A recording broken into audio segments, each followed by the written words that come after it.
Students, वर्गमूल एवं घनमूल पर आधारित प्रश्न को कैसे सॉल्व करेंगे। देखिए, प्रश्न इस प्रकार से दिया हुआ है।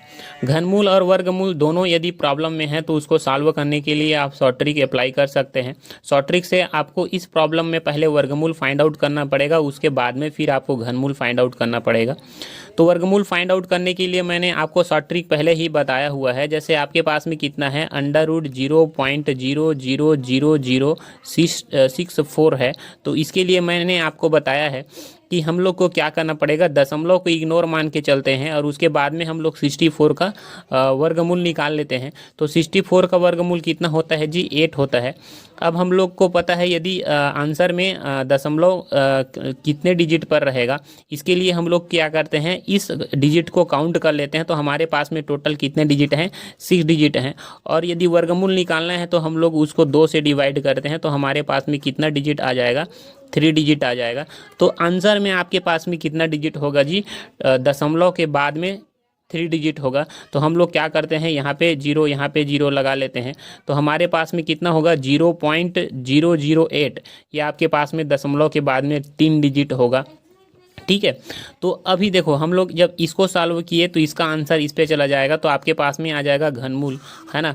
घनमूल 0.003 है ना। यहाँ पे हमारे पास में ये क्या है, घनमूल है। अब घनमूल के प्रॉब्लम्स को सॉल्व करने के लिए भी मैंने आपको शॉर्ट ट्रिक बताया हुआ है। ठीक है, तो हम लोग क्या करते हैं, दशमलव को पहले इग्नोर करके चलते हैं। तो हमारे पास में जो डिजिट बन के आएगा वो आपके पास में 8 होगा। और 8 का जो घनमूल होता है वो आपके पास में कितना होता है जी, 2 होता है, क्योंकि 2 की पावर 3 = 8 होता है ना। तो हमारे पास में जो आंसर आएगा वो आपके पास में कितना आ जाएगा, 2 आएगा। लेकिन है ना, यहाँ पे दशमलव, आंसर में दशमलव कहाँ पे लगेगा, तो इसके लिए हम लोग क्या करते हैं, दशमलव के बाद के डिजिट को सवाल में काउंट कर लेते हैं। ये आपके पास में कितना आ रहा है, 3 आ रहा है। अब हमको निकालना है घनमूल, तो हम लोग किससे डिवाइड करेंगे, 3 से डिवाइड करेंगे। तो आपके पास में आ जाएगा 1। ठीक है, दैट मीन्स आपके पास आंसर में दशमलव के बाद में कितना डिजिट होगा, सिंगल डिजिट होगा। तो आपके पास 0.2 जो होगा वो राइट आंसर होगा। तो इस तरीक़ा से हम लोग प्रॉब्लम्स को सॉल्व कर सकते हैं। स्टूडेंट्स, हमारे पास में ये एक क्वेश्चन है, इसको हम लोग को शॉर्ट ट्रिक से जल्दी से सॉल्व करना है। ठीक है, क्वेश्चन ये है, निम्नलिखित का मान ज्ञात कीजिए। तो मतलब ये जो क्वेश्चन है वो सरलीकरण का क्वेश्चन है, मतलब हमको सिंप्लीफाई करके आंसर फाइंड आउट करना है ना। सवाल ये है, √0.0576, ठीक है, मल्टीप्लाइड बाय √1.69 अपॉन में, टोटल का अपॉन है, अपॉन में 0.0144 है ना।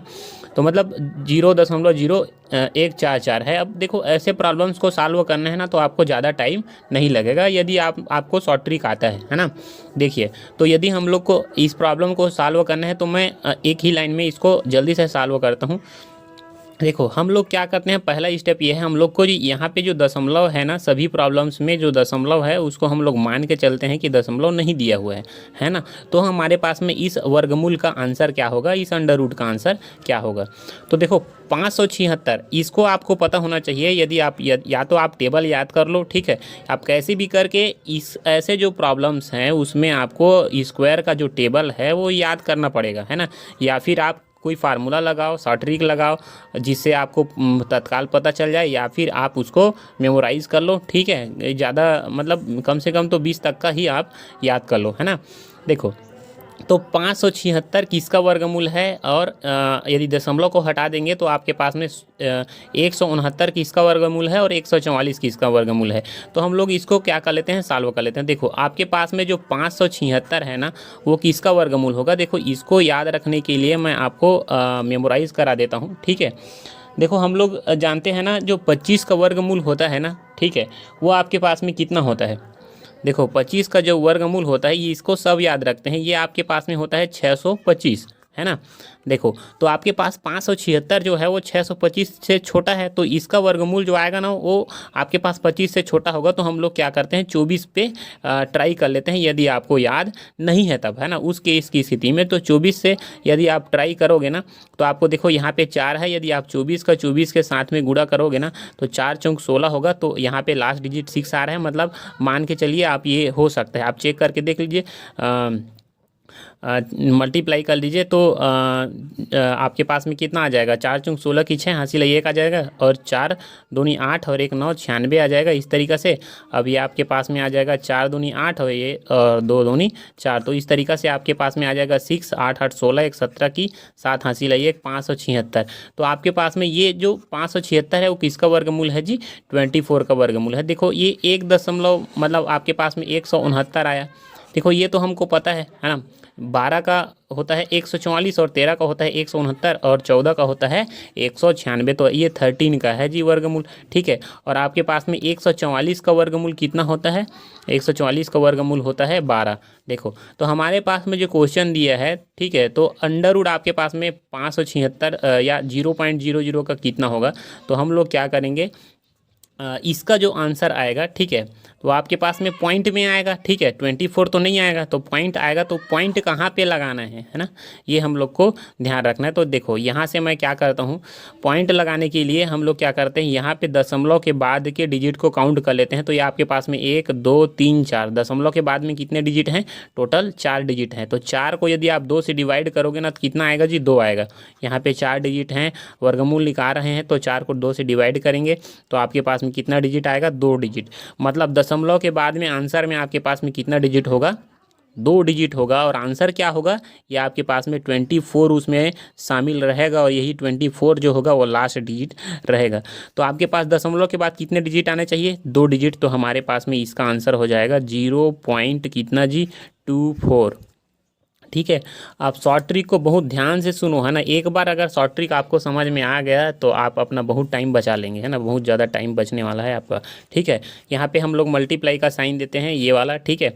अब देखो 169 का वर्गमूल होता है 13, तो ये जो 13 होगा ना वो आपके पास आंसर में रहेगा, है ना। लेकिन ये दशमलव वाला प्रॉब्लम्स है, तो दशमलव कहाँ पर लगाना है, आंसर में, वो आपको ध्यान में रखना पड़ेगा, है ना।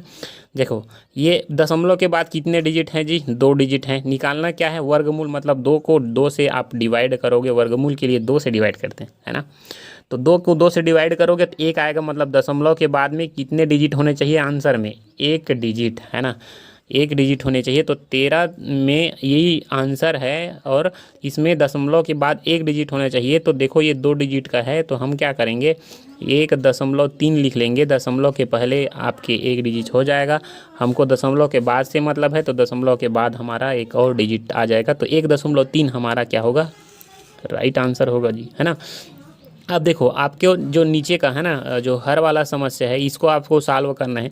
तो 144 का कितना होता है, 12, है ना। लेकिन 0.0144 का 12 तो होगा नहीं, है ना। तो दशमलव लगेगा कहीं ना कहीं, तो कहाँ पे लगाना है ना। तो पहले आप इसको क्या कर लो, काउंट कर लो, ठीक है। तो आपके पास में कितना डिजिट है टोटल, दशमलव के बाद में 1 2 3 4 डिजिट है, मतलब दशमलव के बाद 4 डिजिट हैं, वर्गमूल निकाल रहे हैं, तो 2 से डिवाइड करोगे तो 2 दूनी 4 आएगा, तो 2 डिजिट आ जाएगा जी, है ना। 2 डिजिट मतलब दशमलव के बाद 2 डिजिट होने चाहिए, और ये आपके पास में आंसर पे होना चाहिए, और लास्ट साइड से होना चाहिए, है ना, ये बात है। तो आपके पास में कितना आएगा, 0.12 ऐसे लिख लो, तो आपके पास में आ जाएगा दशमलव के बाद 2 डिजिट। अब ये सिंप्लीफाई हो गया, है ना। अब मैं पढ़ा रहा हूँ तो आपको इतना टाइम लग रहा है, यदि आप अपने से सॉल्व करोगे तो आप 2 मिनट में निकाल लोगे, ठीक है। यहाँ से हम लोग क्या करते हैं, यहाँ पे जो दशमलव है, ठीक है, इस प्रॉब्लम में डिवाइड का सिंबल है। यदि यहाँ पे ऊपर में दशमलव के बाद में 2 डिजिट है और यहाँ पे दशमलव के बाद में 2 डिजिट है, तो आप क्या कर लोगे, इसको दोनों का दशमलव हटा देना, है ना, बात बराबर हो जाएगा, ठीक है। तो यहाँ से आपके पास में कितना हो जाएगा, 24, और यहाँ पे 1.3, देखो इसका नहीं हटाना है ना, ठीक है। और यहाँ पे आपके पास में कितना हो जाएगा जी, 12 हो जाएगा। तो यहाँ से पहाड़ा पढ़ लो, 12 एकम 12 और 12 दूनी 24, तो आपके पास में आ जाएगा 1.3 इंटू 2, है ना। तो इस तरीक़ा से आपके पास मल्टीप्लाई कर लेना, तो 3 दूनी 6 हो जाएगा, दशमलव लगा देंगे, और ये आपके पास में 2। तो इस तरीक़ा से 2.6 जो होगा वो राइट आंसर होगा। तो बात समझ में आ गया होगा आप लोग को। अंडर रूट यदि दिया है तो पहले अंडर रूट को दशमलव नहीं है करके मान लेना है, फिर आपको दशमलव कैसे लगाना है, जितना भी दशमलव के बाद डिजिट है उसको 2 से डिवाइड कर दो, और उसके बाद में हमको 2 आंसर मिला रहता है, जिसका हम यहाँ से, है ना, 24 जैसे मिला है, पीछे साइड से काउंट करेंगे, और दशमलव के बाद डिजिट की संख्या आपके पास आधी रहेगी क्वेश्चन से, है ना। तो इस तरीक़ा से हम लोग सॉल्व कर सकते हैं। चलिए, तो हम लोग नेक्स्ट क्वेश्चन के साथ में फिर से मिलते हैं। स्टूडेंट्स, क्वेश्चन ये है, यदि x upon under root 3.24 equal to 50 हो तो एक्स का मान कितना होगा, है ना। ये हमारे पास में क्या है, एक समीकरण है और इस समीकरण में जो एक्स है वो अज्ञात राशि है, इस राशि का मान हम लोग को फाइंड आउट करना है। तो देखिए मैं आपको ये बताता हूँ, यदि हमारे पास में कोई समीकरण है ना, तो इस समीकरण में कोई ना कोई वेरिएबल होता है। जैसे इस समीकरण में हमारे पास में वेरिएबल क्या है जी, एक्स है, और इसी वेरिएबल का हम लोग को मान प्राप्त करना है। तो देखो मैथ्स का एक बेसिक रूल होता है, यदि आपके पास में कितने वेरिएबल हैं और आपके पास कितने समीकरण है, ये यदि आपको पता है ना, तो आप पता लगा सकते हो इस समीकरण को सॉल्व करके हम लोग एक्स की मान निकाल सकते हैं, वाई की मान निकाल सकते हैं या नहीं निकाल सकते। तो देखो यहाँ पे हमारे पास में जो एक्स है ना वो वेरिएबल है, और ये एक वेरिएबल है, और हमारे पास में जो समीकरण दिया हुआ है क्वेश्चन पे वो एक क्वेश्चन है ना। मतलब आपके पास सिंगल वेरिएबल है, सिंगल इक्वेशन है, मतलब प्रॉब्लम सॉल्व हो जाएगा। तो हम लोग क्या करेंगे, इसको सिंप्लीफाई कर लेते हैं। तो हमारे पास में एक्स बाय 3.24 इस तरीक़ा से दिया, और यहाँ पे हम लोग को कितना दिया है जी, 50 दिया है।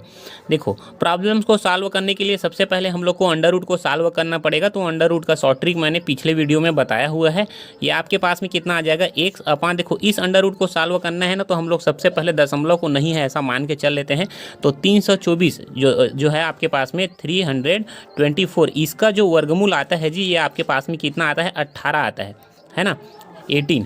तो हमारे पास यदि दशमलव नहीं होता ना, तो हमारा जो आंसर आता अंडर रूट 324 का, ये आपके पास में आता 18, ठीक है।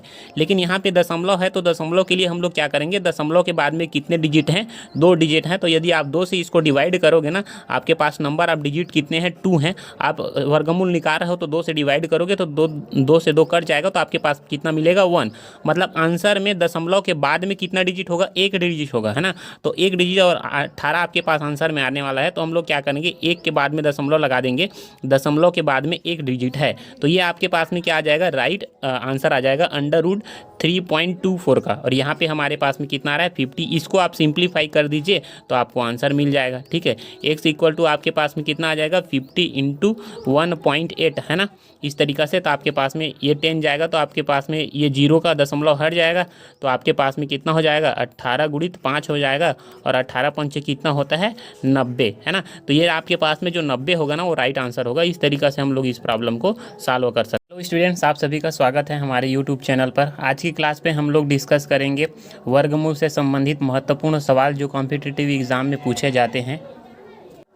चलिए, तो प्रश्न ये है, यदि 1369 का वर्गमूल 37 हो तो under root 13.69 plus under root 0.1369 plus under root 0.001369 का मान ज्ञात कीजिए। तो हम लोग को क्या करना है, इस इक्वेशन का, इस समीकरण का मान ज्ञात करना है। तो देखिए स्टूडेंट्स, मैंने आपको पिछले क्लास में इसका शॉर्ट ट्रिक बताया था कि कैसे हम लोग किसी दशमलव वाले नंबर्स का वर्गमूल निकाल सकते हैं क्विक या शॉर्ट ट्रिक से, है ना। तो उसी रूट को हम लोग फॉलो करेंगे। यदि आपको ये पता नहीं है तो आप प्लेलिस्ट पे जाके, इसी चैनल का मैथ्स बाय राहुल सर करके प्लेलिस्ट है, वहाँ पे जाके आप क्या कर सकते हो, उस ट्रिक को मतलब पढ़ सकते हो, है ना। उसके बाद में आप इस प्रॉब्लम को सॉल्व कर सकते हो, या फिर आप यहाँ पे मैं थोड़ा सा क्विकली इसको रिवाइज कर देता हूँ। तो चलिए, हम लोग को क्या करना है, इस सवाल को सॉल्व करना है। तो इसके लिए मैं क्या करता हूँ, सवाल लिख लेता हूँ। यहाँ पे हमारे पास में क्या है, 13.69 है, प्लस उसको ऐड करना है किसके कितना के साथ में, 0.1369, ठीक है, प्लस और उसमें हम लोग को क्या ऐड करना है, अंडर रूट ऑफ 0.00 कितना जी, 1369, है ना, 13 कितना है, 6 और 9 है ना। चलिए, तो इसको मैं क्या करता हूँ, 1369, है ना, इस तरीक़ा से। तो ये ज़्यादा टफ क्वेश्चन नहीं है। अब देखिए, मैं इसमें शॉर्ट ट्रिक अप्लाई कर रहा हूँ। अब यदि हम लोग को क्या करना है, अंडर रूट वाले प्रॉब्लम्स है, और यदि उसको हमको दशमलव वाले को सॉल्व करना है, तो पहला स्टेप ये है कि आपको दशमलव को इग्नोर कर चलना है, दशमलव को नहीं है मान लेना है ना। तो यदि दशमलव यहाँ पे नहीं होता तो मेरा जो अंडर रूट का वैल्यू है, अंडर रूट 1369 आता है ना। तो नहीं होता तो ये 1369 का जो वर्गमूल है, ये प्रश्न पे दिया है ना। यहाँ पे हम लोग देख सकते हैं 37, 1369 का वर्गमूल कितना है जी 37। तो देखिए दशमलव यदि नहीं होता ना तो इसका आंसर कितना होता 37 होता है ना। और प्लस देखिए यहाँ पे यदि अंडर रूट नहीं होता या दशमलव नहीं होता तो हमारे पास में जो आंसर आता वो कितना आता 1369 डिजिट आता, तो उसका अंडर रूट कितना होता 37 होता है ना। अब यदि यहाँ पर भी सेम पैटर्न हम लोग अप्लाई करेंगे, यदि दशमलव नहीं होता आप दशमलव को हटा दीजिए तो ये जो डिजिट बन के आएगा ना वो 1369 ही होगा। अंडर रूट 1369 का जो वर्गमूल है सवाल पे दिया हुआ है 37। अब सर आपके पास में प्रॉब्लम यह है कि यहाँ पे दशमलव लगा हुआ है, तो हम लोग दशमलव के लिए देखो यदि पॉइंट लगा है तो आंसर चेंज होगा है ना।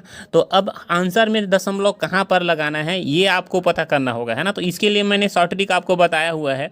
हम लोग क्या करते हैं दशमलव के बाद के डिजिट को काउंट कर लेते हैं। जैसे दशमलव यहाँ पे क्वेश्चन 13.69 में दशमलव के बाद कितने डिजिट हैं जी, ये 1 हुआ और ये 2 हुआ, मतलब दशमलव के बाद में कितने डिजिट हैं 2 डिजिट हैं। और आपको क्या करना है यदि आप अंडर रूट निकाल रहे हो ना तो 2 से डिवाइड करना है, यदि आप घनमूल निकालोगे तो 3 से करना है। तो यहाँ पे हम लोग क्या करेंगे अंडर रूट फाइंड आउट कर रहे हैं, वर्गमूल फाइंड आउट करना है तो दशमलव के बाद के डिजिट को 2 से डिवाइड करेंगे तो यहाँ पे आपके पास में कितना आएगा 1 आएगा। मतलब आपके आंसर में दशमलव के बाद एक डिजिट होगा है ना। तो हम लोग क्या करेंगे दशमलव के बाद एक डिजिट होना चाहिए, तो 37 में हम लोग क्या कर देते हैं 3.37 को 3.7 लिख लेते हैं इस तरीक़ा से है ना, 3.7 ठीक है। अब उसके बाद देखिए उसी ट्रिक को यहाँ पे अप्लाई करेंगे। यहाँ पे हमारे पास दशमलव है और दशमलव के बाद में कितने डिजिट हैं जी, दशमलव के बाद में 4 डिजिट हैं है ना। तो 4 डिजिट हैं हमारे पास में, आंसर में कितना आएगा, तो वर्गमूल निकाल रहे हैं तो हम लोग क्या करेंगे 2 से डिवाइड कर देंगे। तो यहाँ पे आपके पास में कितना आ जाएगा जी 2 आ जाएगा। मतलब दशमलव के बाद हमारे आंसर में कितना डिजिट होगा 2 डिजिट होगा। तो 2 डिजिट और उसमें से जो लास्ट डिजिट होगा वो क्या होगा 37 होगा। तो हम लोग क्या करेंगे यहाँ पे 0 हम लोग एडिशनल लाएंगे और उसके बाद में हम लोग यहाँ पे पॉइंट लगा देंगे। तो दशमलव के बाद में हमारे पास में 2 डिजिट बन जाएगा 3 और 7 है ना। प्लस हमारे पास में ये वाला जो सिंबल है ना उसका प्लस हम लोग ने यहाँ पे ऐड किया है। अब हम लोग क्या करेंगे देखो नेक्स्ट क्वेश्चन सॉल्व करने के लिए दशमलव के बाद कितने डिजिट हैं काउंट कर लेना। तो 1 2 3 4 5 6 6 डिजिट हैं ठीक है। यहाँ पे हमारे पास टोटल डिजिट कितना है क्वेश्चन पे 6 हैं। अब यदि हमको क्या करना है वर्गमूल निकालना है तो भाई साहब 2 से डिवाइड कर दो। यदि आप यहाँ पे 2 से डिवाइड करोगे तो आपको 3 मिलेगा है ना। 3 मतलब आंसर में दशमलव के बाद में कितने डिजिट होने चाहिए 3 डिजिट होने चाहिए। तो यहाँ पे तो 2 है ना। तो 2 37 ये लास्ट डिजिट होगा और 0 ऐड करके हम लोग को 3 डिजिट बनाना पड़ेगा। तो यहाँ पे मैं क्या लिख के लेता हूँ 0 और यहाँ पे पॉइंट लगा देता हूँ। उसके बाद में फिर मुझे एक और 0 लिखना पड़ेगा। तो दशमलव के बाद मेरे पास कितने डिजिट आएंगे जी 3 डिजिट आएंगे। देखो अब ये आपका रूट है ना वो सॉल्व हो चुका है। अब क्या करो आप सिंपली इसको ऐड कर दो। यदि आप ऐड करोगे आपको आंसर फाइंड आउट हो जाएगा। तो इस तरीक़ा से आप डायरेक्टली ऐड कर सकते हो या फिर मैं यहाँ पे फॉर्मेट बता रहा हूँ वहाँ से आप ऐड कर लेना। यहाँ पे 3.7 है, पॉइंट्स के बाद में डिजिट को ऐसे लिखते हैं ना। यहाँ पे 0 पॉइंट है तो यहाँ 0 को आप यहाँ पे लिखोगे, पॉइंट को आप यहाँ पे लिखोगे, उसके बाद में आप यहाँ पे लिखोगे जी 3 और 7 है ना। और यहाँ पे फिर आपके पास में क्या आ जाएगा 0.037 को तो यहाँ पे आप 0 लिखाएंगे फिर पॉइंट है ना। पॉइंट के बाद के डिजिट को आप एक लाइन में लिखोगे और पॉइंट के इस पार वाले डिजिट को आप एक लाइन में लिखोगे। तो आपके पास में आ जाएगा 0 3 और 7। तो इस तरीक़ा से हम लोग इसको क्या कर लेंगे ऐड कर लेंगे। तो उसके बाद में आपका जो आंसर आ जाएगा ठीक है। यहाँ पे 7 आएगा, 7 और 3 10 होगा, 10 का 0 हो जाएगा आपके पास, कैरी 1 आएगा, 7 3 10 और 11 की 1 आ जाएगा, हासिल 1 आ जाएगा, 3 1 4। तो इस तरीक़ा से हम लोग क्या करेंगे 4.107 ये आपके पास में राइट आंसर होगा। तो इस तरीक़ा से हम लोग क्या करेंगे ऐसे प्रॉब्लम्स को सॉल्व कर सकते हैं। चलिए तो बने रहिए हमारे यूट्यूब चैनल पर, लाइक करिए शेयर करिए सब्सक्राइब करिए।